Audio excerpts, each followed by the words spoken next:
As Brooke said, we are in the commercial cattle feeding business. We handle the procurement in coordination with Brooke. She basically gives me my marching orders, and then we look to find the cattle that will fit into the Montana Legend program that obviously eventually ends up at you guys' restaurants. That has been an exciting road. We've been at this for over 3 years, I guess now, and it's been a great partnership, and this is the kind of outfit that we like to be associated with. People that take their product very seriously, the people that are willing to go the extra mile to make sure that you understand what it is that you have. They're proud of their product. They're proud enough of their product to bring you out here and let you see exactly how it is handled, how it's raised, and how everything works out before it gets to your place.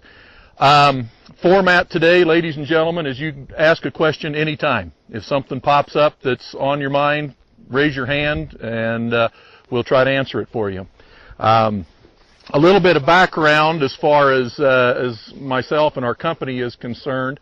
I grew up in southwest Nebraska, was farm news director for a large radio station there for a while, spent about 4 years in the banking business, and then worked for the National Cattlemen's Association before it was the National Cattlemen's Beef Association. Spent about a third of my time in Washington, D.C. before we got into the commercial cattle feeding business in 1986. We then started a couple of companies. A partner and I, by the name of Patsy Houghton, started the first professional heifer development facility that is a genetically superior development deal for virgin heifers. We bought each other out, if you will, just a year ago. I took the feed yard side, and Patsy has the heifer development side. So our commercial cattle feeding operation is located where we do the Montana Legend work, is located at Holdridge, Nebraska. Now that is flat smack dab in the middle of corn country, and it's in the southwest corner of the state. It's about 50 miles west of Premium Protein, where the Montana Legend cattle are harvested. We work with Brooke very, very closely to obtain and procure as many Montana cattle as we can. We are harvesting cattle right now that came from near Roundup, Montana, which is, I guess about 120 miles north of here, the way the crow flies.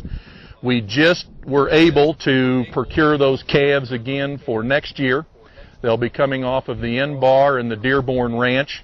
Those cattle will be coming to us the middle to end of October, about 1,500 head of them so far, and those cattle will be grouped into groups to try to string the supply out so we can continue to get you guys the quality product that we're looking for. One thing that we are very, very, very cognizant of in our business, and Clint will talk to you about this afternoon, is beef quality assurance, making sure that everything is done that can possibly be done to get you a product that is superior. Now, as you're all aware, Montana Legend is a 100% natural product, and that means that these cattle have never had any antibiotics in them, have never had any implants in them their entire life. It is a never-ever program. Now, that's important for you to know, because by definition of the U.S. Department of Agriculture, the word natural means no further processing. In other words, if you don't pump some type of liquid into it like they do pork and poultry, you can use that natural term without any penalty whatsoever. And that's something a lot of people do not understand.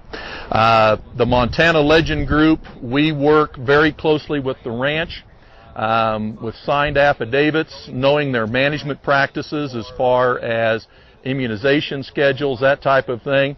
Any calf that's given an antibiotic on the ranch for treatment purposes is flagged. He is taken out of the program, as they are when they do get to the feed yard. So you can rest assured that these cattle have never had any antibiotics in them since day one.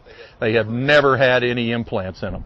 The cattle are immunized for mostly respiratory diseases, just like you would have an immunization shot for you or your kids, and that is all that they get. Oh, I'm sorry, Josh. An implant. An implant is a growth promotant that is usually put in the ear. Well, it is put in the ear of the cattle, and what it does is it causes them to produce more hormones to make them more feed efficient, to make them grow a little bit faster. So it's basically an artificial growth stimulant, if you will. Bovine growth hormone. Basically, yeah. How much Yeah. quicker do your cattle grow with growth hormones versus Basically, from the standpoint to give you an idea of implanted cattle versus non-implanted cattle, an implanted calf will convert about 6.1 pounds of feed to 1 pound of gain. A non-implanted calf is going to be about 15 to 18% more than that. So he's going to get up in the 7.1 to 7.2, 7.3 pounds of feed to put on a pound of gain. An implanted calf will gain about 3.2 to 3.4 pounds per head per day. A non-implanted steer will gain in the neighborhood of 2.6 to 2.7. So you can see, to get the product that you guys are getting, it is a longer, slower, more tedious process. But one that I think we all agree is probably worthwhile.